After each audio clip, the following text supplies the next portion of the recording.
इसके पिछली क्लास में बताया गया था कंकाल तंत्र, कौन सी हड्डी कहाँ पर होती है, कुल हड्डियाँ कितनी होती हैं, विधिवत समझाया जा चुका है। और उसको एक बार अच्छे से रिवाइज कर लेंगे तो पूरी हड्डियों का ज्ञान हो जाएगा। बताया था मनुष्य का कंकाल तंत्र अगर अध्ययन की सुविधा के दृष्टिकोण से देखा जाए तो दो भागों में बांटा जा सकता है। एक कहलाए उपांगी कंकाल और दूसरा कहलाता है अच्छी कंकाल। उपांगी कंकाल के अंतर्गत हाथ, पैर और कुछ हिस्सा अंश मेखला और सोन मेखला का आता है। वहां पर कुल हड्डियों की संख्या थी 126 और उपांगी कंकाल जिसको हम एक्सियल स्केलेटन कहते हैं उसकी संख्या 80 थी। 126 और 80 का जोड़ करिए तो 206 हड्डियां मानव शरीर में पाई जाती हैं। 206 हड्डियों की स्थिति कहाँ कहाँ पर थी, किस प्रकार से व्यवस्थित थी, किस हड्डी का क्या नाम है, कौन सी हड्डी कहाँ पाई जाती है, इसका पूरा विवरण आपको दिया जा चुका है। उसको एक बार अच्छे से रिवाइज करिएगा जिससे सारी हड्डियों के बारे में सही जानकारी हो जाए। जैसे पूछा जाए, क्वेश्चन बहुत सारे बनते हैं इसमें कंकाल तंत्र में, उनको अच्छे से याद करना है, ध्यान देकर याद करना है। जैसे सबसे पहला क्वेश्चन यही पूछा जा सकता है कि मानव शरीर में कुल हड्डियों की संख्या, तो आप सबको पता है कि 206 हड्डियां होती हैं। और पूछा जाए 206 हड्डियां किस तरह से बटी होती हैं, तो पूरे कंकाल को दो भागों में बांट दिया जाए। एक कहलाता उपांगी कंकाल और दूसरा कहलाता अच्छी कंकाल। उपांगी कंकाल में 126 और अच्छी कंकाल में 80। 126 और 80 मिलाकर के 206 हो गया। उपांगी कंकाल में क्या आता है, तो हाथ और पैर की हड्डियां, हाथ की हड्डियों के नाम, पैर की हड्डियों के नाम पता होने चाहिए और कितनी हड्डियां कहां पर हैं ये पता होना चाहिए।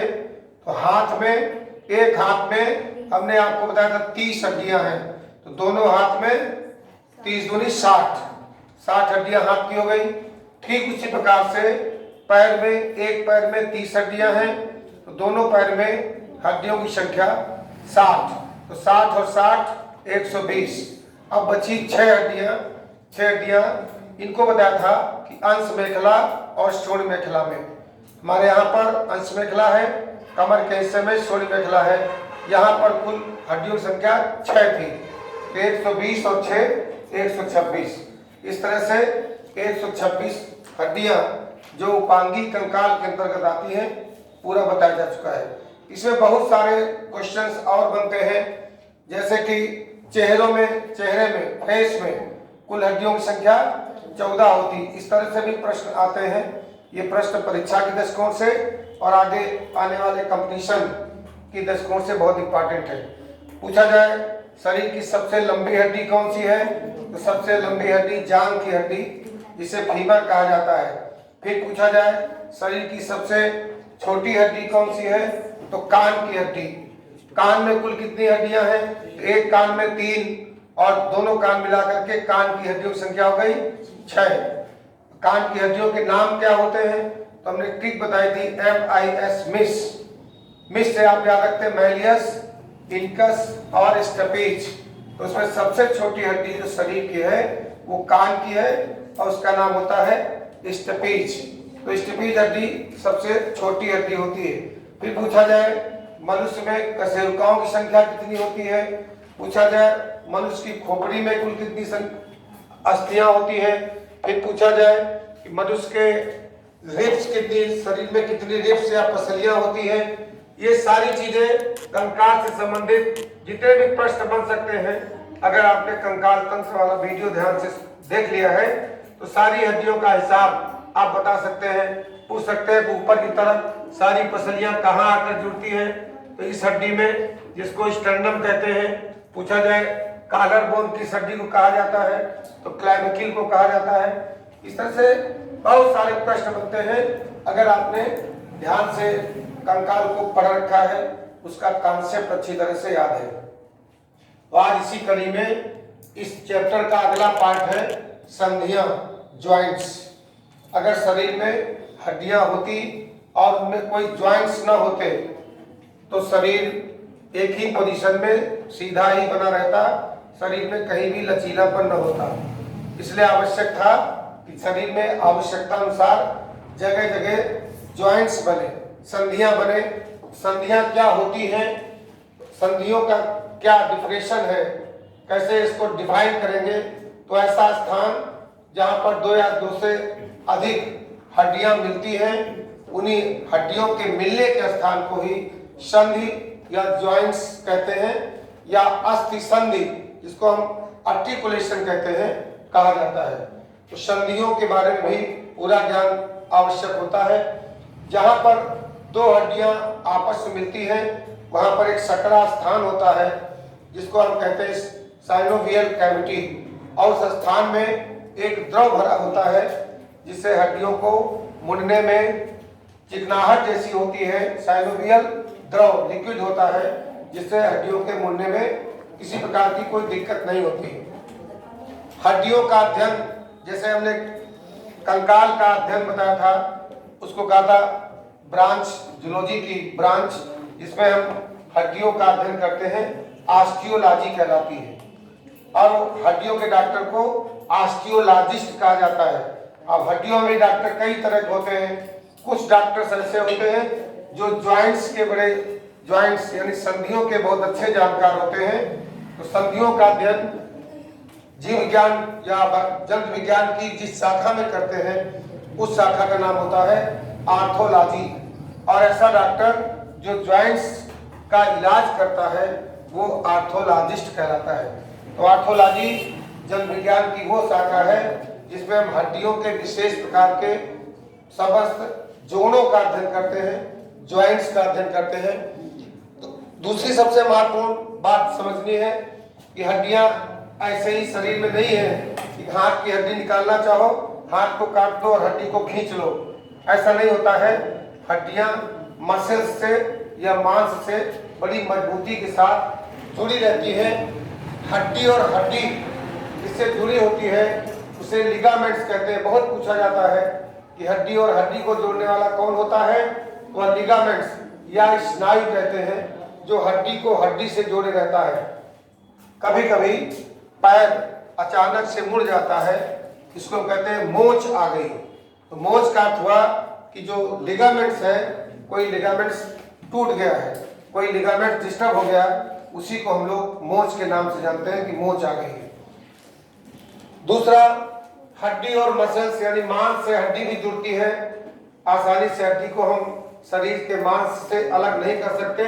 एक मजबूती से इससे जुड़ी होती है, टेंडन से जुड़ी होती है, और मांस की मसल्स भी आपस में बंधी होती है, वो सेलेक्सर से जुड़ी होती है। तो हड्डी को हड्डी से जोड़ने के लिए लिगामेंट्स या स्नायु, हड्डी और मांस को जोड़ने के लिए टेंडन, और मांस जो है वो सेलेक्सर से आपस में जुड़ा होता है। तो हड्डियों को इसीलिए हम आसानी से शरीर के हिस्से से निकाल नहीं सकते, क्योंकि बड़ी मजबूती के साथ हड्डियां लिगामेंट्स के द्वारा या टेंडन के द्वारा या मांस सेलेक्सर के द्वारा आपस में जुड़ा होता है।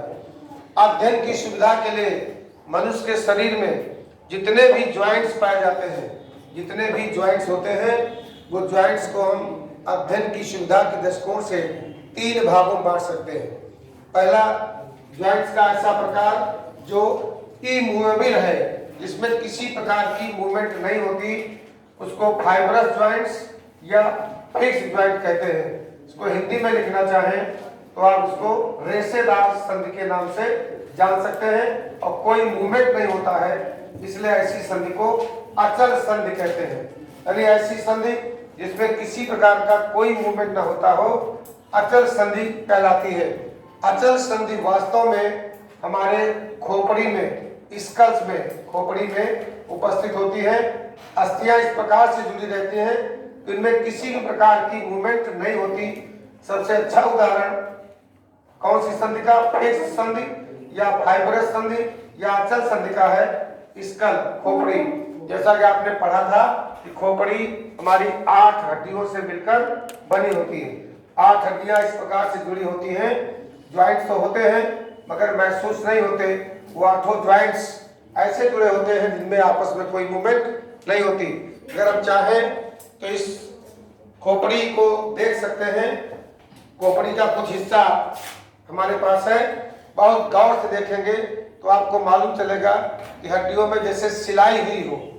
बहुत घने रूप से हड्डियों के 8 पार्ट आपस में जुड़े होते हैं। इस हड्डी में यहाँ पर एक ज्वाइंट्स दिख रहा है, यहाँ पर ज्वाइंट दिख रहा है, यहाँ पर ज्वाइंट दिख रहा है। तो जो हड्डियां हैं मुख्य रूप से खोपड़ी की, वास्तव में एक सिंगल हड्डी नहीं है, बड़ी मजबूत हड्डी होती है। क्योंकि मजबूत नहीं होगी तो इसके अंदर जो हमारा ब्रेन सुरक्षित होता है। ब्रेन बहुत ही कोमल और सॉफ्ट भाग होता है शरीर का।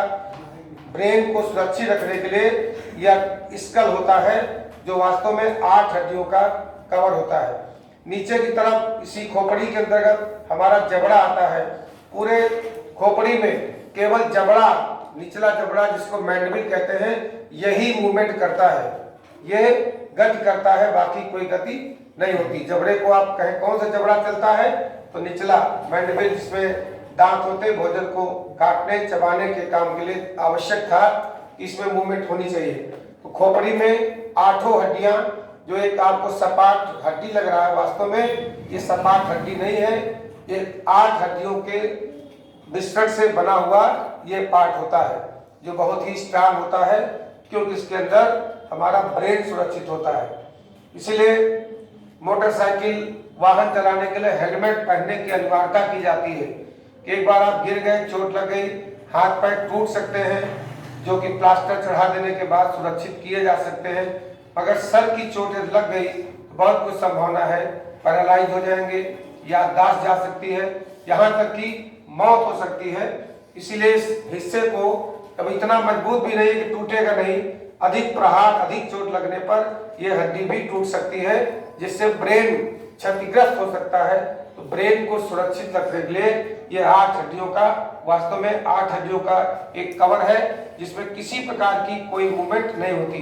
यहाँ की हड्डियां जो हैं, इन हड्डियों में किसी प्रकार की मूवमेंट नहीं होती, इसलिए यहाँ की हड्डियों के जोड़ को हम कहते हैं अचल संधि। तो ऐसी संधि जहां पर किसी प्रकार का कोई मूवमेंट न हो वो अचल संधि कहलाती है। इसका एक मात्र उदाहरण है हमारे स्कल की ज्वाइंट्स, जो 8 हड्डियों की ज्वाइंट्स है, वो इमूवेबल है और इसमें एक सिलाई जैसा होता है, फाइब्रस ज्वाइंट्स कहलाता है। दूसरी ज्वाइंट्स ऐसी शरीर में होती है जो स्लाइटली मूवेबल है, हल्का फुल्का मूवमेंट यहाँ पर हो सकता है। स्लाइटली मूवेबल ज्वाइंट्स, जिसको हम कार्टिलेजिनस ज्वाइंट्स के नाम से जानते हैं, हिंदी में इसे अपूर्ण या अल्पचल संधि के नाम से जाना जाता है। अल्पचल इसलिए इसमें थोड़ा बहुत मूवमेंट हो सकता है। इसलिए हो सकता है कि हड्डियों के बारे में आपने पढ़ा है कि हड्डियां कठोर होती हैं जबकि उपास्थि या कार्टिलेज मुलायम होता है। क्योंकि हड्डियों में एक प्रोटीन होती है जिसका नाम ओशीन होता है, जबकि उपास्थियों की प्रोटीन का नाम कांडिन होता है। तो अस्थि की प्रोटीन स्ट्रांग होती है, उपास्थि की प्रोटीन जो होती है थोड़ा सॉफ्ट होती है। तो सॉफ्ट हड्डियां जहां भी होंगी, ऐसा ज्वाइंट्स होगा, वहां पर एक पतली पट्टी होगी जो कि कार्टिलेज की होती है, इसलिए थोड़ा बहुत मूवमेंट होता है। तो ऐसा ज्वाइंट्स जिसमें थोड़ा बहुत मूवमेंट हो सकता है, ऐसे ज्वाइंट को अपूर्ण या अल्पचल ज्वाइंट कहा जाता है। और इसका सबसे बढ़िया उदाहरण है पसलियों में रिब्स की जो संधि है, रीढ़ की हड्डी की संधि है, सोनी मेखला और अंश मेखला की कुछ हड्डियां भी इस प्रकार से जुड़ी होती हैं, उनमें थोड़ा बहुत मूवमेंट हो सकता है। पसलियां आप जानते हैं कि हमारे इस रीजन पर, वक्ष स्थल वाले रीजन पर हमारी पसलियों की संख्या 12, 24 पसलियां होती हैं, जो यहाँ पर बीच की हड्डी स्टर्नम से जुड़ी हुई होती हैं। इसमें से 11वीं और 12वीं जोड़ी की जो पसलियां होती हैं वो यहाँ से जुड़ी नहीं होती, वो फ्री फ्लोटिंग होती हैं। बाकी पसलियां यहाँ पर स्टर्नम से और पीछे कशेरुकदंड से आकर जुड़ करके एक केज, पिंजरा जैसा स्ट्रक्चर बनाती हैं, जिसके अंदर हमारे समस्त कोमल अंग हृदय हो गया, हार्ट सबसे सुरक्षित रखना है, लंग्स हो गए, वो सब सुरक्षित रहते हैं। इस तरह से पसलियों की जो ज्वाइंट्स हैं या रीढ़ की हड्डी की जो ज्वाइंट्स हैं उनमें हल्का फुल्का मूवमेंट होता है। आप सांस लेते हो, सीना फुलाते हो या दौड़ते हो तो हाँफने लगते हो तो इनमें प्रेशर पड़ता है तो थोड़ा बहुत फ्लेक्सिबिलिटी होती है, ये फैलती है, सिकुड़ती है। यहाँ पर की जो मूवमेंट होती है पसलियों की और रीढ़ की हड्डी जिसको हम वर्टिब्रल कॉलम कहते हैं, उनके ज्वाइंट्स जो होते हैं उनमें थोड़ी बहुत मूवमेंट होती है। तो ऐसा ज्वाइंट्स अपूर्ण या अल्पचल ज्वाइंट्स के नाम से जाना जाता है। अल्पचल जिसमें थोड़ा बहुत मूवमेंट होता है। तीसरा जो सबसे महत्वपूर्ण, शरीर में सबसे ज्यादा ज्वाइंट्स पूर्ण संधि वाले हैं या चल संधि। थोड़ा बहुत नहीं, इसमें अच्छी खासी मूवमेंट हो सकती है। ऐसे जोड़ों में बहुत अच्छी से मूवमेंट होती है। इस ज्वाइंट को हम अध्ययन की सुविधा के लिए कई भागों में बांट सकते हैं, खास करके 5 हिस्सों में इस पूर्ण संधि को बांट सकते हैं जिसे हम चल संधि के नाम से जानते हैं। सबसे इंपॉर्टेंट है कंदुक खलिका संधि, जिसे हम बॉल एंड सॉकेट ज्वाइंट्स के नाम से कहते हैं। ये ज्वाइंट्स हमारे शरीर में ऐसे हिस्सों में पाया जाता है जहां पर अच्छा खासा मूवमेंट हो सके। ह्यूमरस और फीमर हड्डी, आप जानते हैं हाथ की ये हड्डी ह्यूमरस कहलाती है और ह्यूमरस हड्डी का जो सर है वो यहाँ पर अंश मेखला से जाकर जुड़ता है। इस हड्डी का एक सिरा गोल होता है और दूसरा सिरा गड्ढे नुमा होता है। इसमें आसानी से ये गड्ढा में ये हड्डी का सिर फिट हो जाता है और किसी भी दिशा में मूवमेंट कर सकता है। तो ये संधि कंदुक खलिका या बॉल एंड सॉकेट। ठीक इसी प्रकार से जांघ की हड्डी जो शरीर की सबसे लंबी हड्डी होती है, इसका सिर शोण मेखला में आकर जुड़ता है। पैरों को भी हम हाथों की तरह इधर उधर घुमा सकते हैं। तो ऐसा ज्वाइंट्स ह्यूमरस और फीमर हड्डी के सिरे पर मिलता है। ह्यूमरस हड्डी शोण मेखला से और ह्यूमरस हड्डी अंश मेखला से और फीमर हड्डी शोण मेखला से जुड़ती है, जहां पर फ्रीली मूवमेंट काफी हद तक हाथ को हम कई दिशाओं में आसानी से घुमा सकते हैं। तो ऐसा ज्वाइंट्स यहाँ जरूरी भी था। तो ऐसा ज्वाइंट्स ह्यूमरस और फीमर के मुहाने पे मिलता है। दूसरा, इस पूर्ण संधि का या फ्रीली मूवेबल भी कहते हैं इसको, कब्जा संधि है। कब्जा को हिंज ज्वाइंट, हिंज माने कब्जा होता है, हिंज ज्वाइंट के नाम से जाना जाता है, जिसमें कब्जा दरवाजे में लगा होता है। दरवाजा एक तरफ तो खिलता है, खुल जाता है, एक तरफ नहीं खुल पाता है। उसी तरह से हमारे हाथ की कोहनी, जिसको हम एल्बो कहते हैं, एक तरफ तो ये आ सकती है मगर दूसरी तरफ यहाँ जाकर के रुक जाती है। इसका मूवमेंट वन साइड है।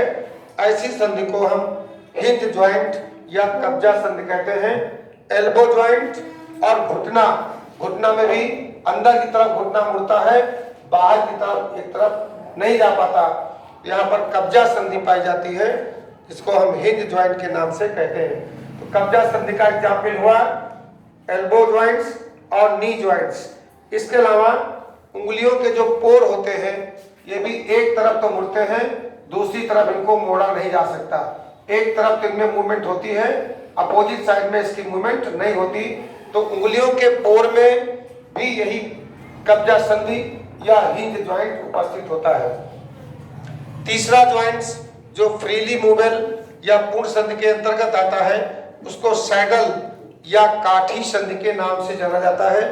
अंगूठा, आप जानते हैं हाथ की जो हड्डियां यहाँ की है ये ह्यूमरस हो गई, रेडियस और अल्ला हो गई। यहाँ कलाई में कौन सी हड्डियां, कार्पस, और कलाई के आगे हिस्से में मेटाकार्पस और उंगलियों में फैलेंजेस पाई जाती हैं।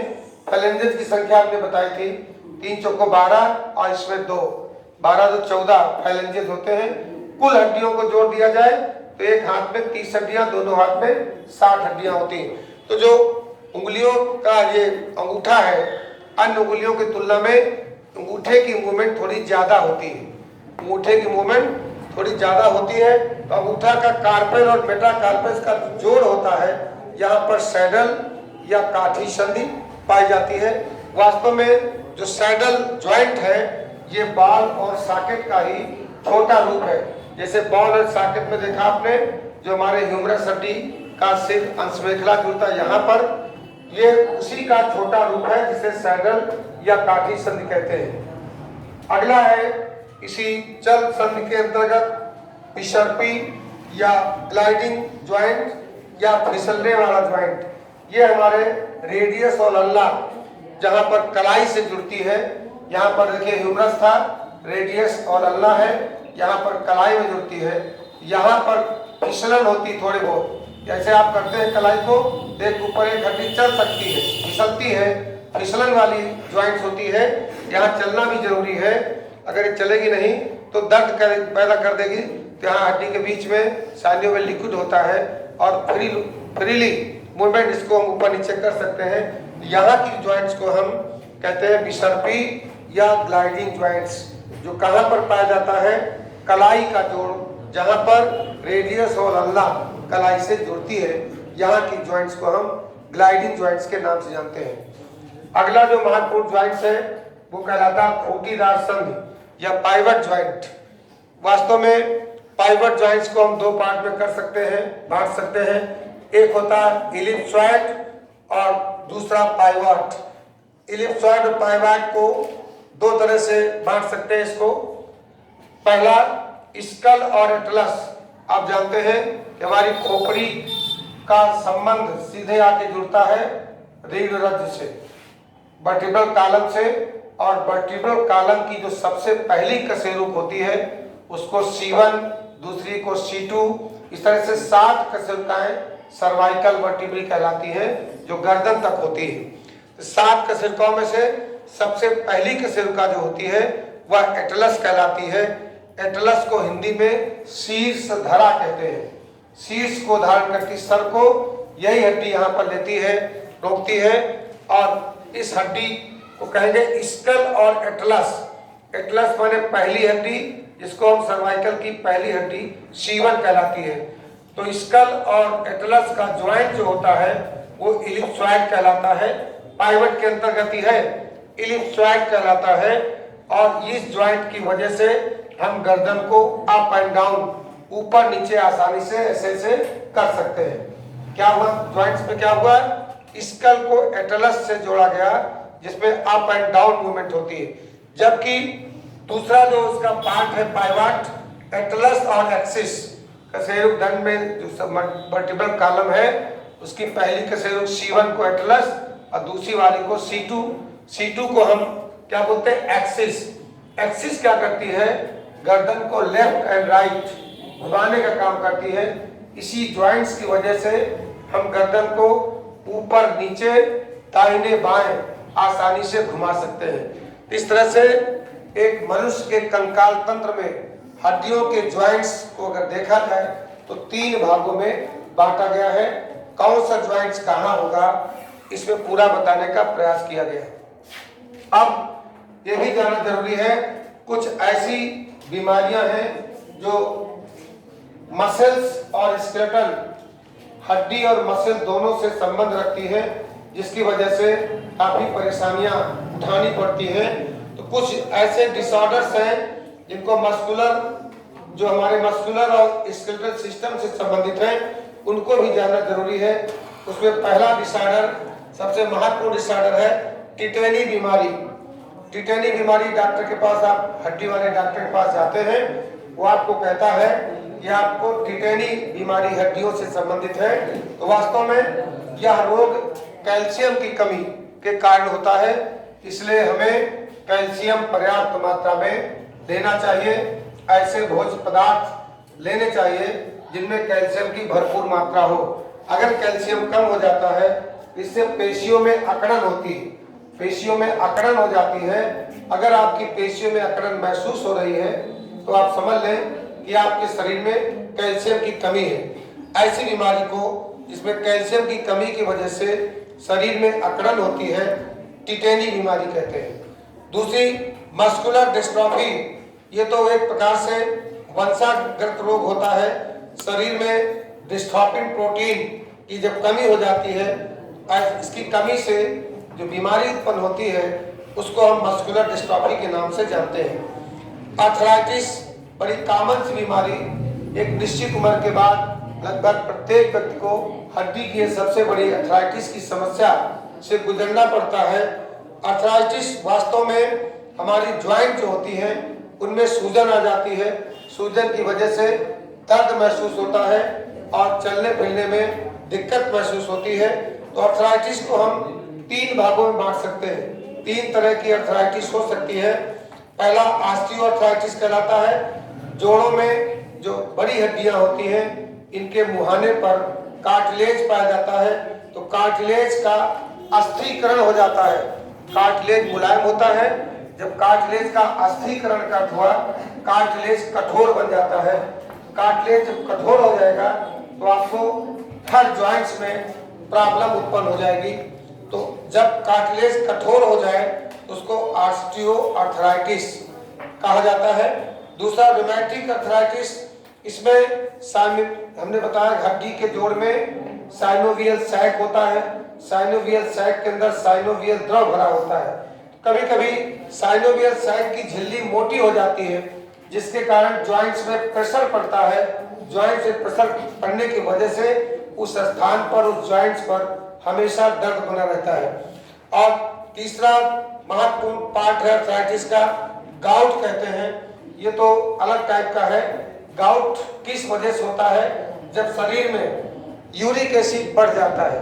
यूरिक एसिड एक निश्चित अमाउंट में शरीर में होना चाहिए।